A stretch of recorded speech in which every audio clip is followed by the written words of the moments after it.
Today is all about remembering.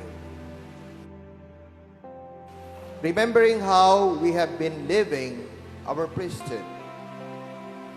Ano na ba ang mga nagawa mo? Remember always and never forget who you are.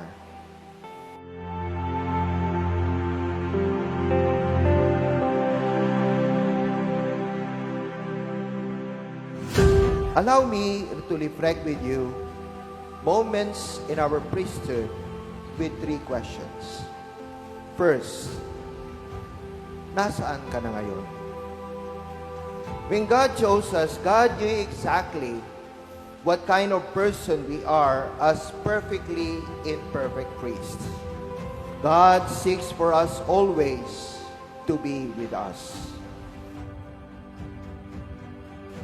Our vocation is not perfection. Our priesthood is entirely about direction. Our priesthood is all about God's purpose and not our purpose. Mula ngayon, ang buhay kong ito ay iaalay ko sa iyo. Second, ako pa ba ang nasa puso mo? Faith is the restless longing of man for God. In our emptiness, God is telling us, you are my priest, you are my beloved, and my mercy abounds for you.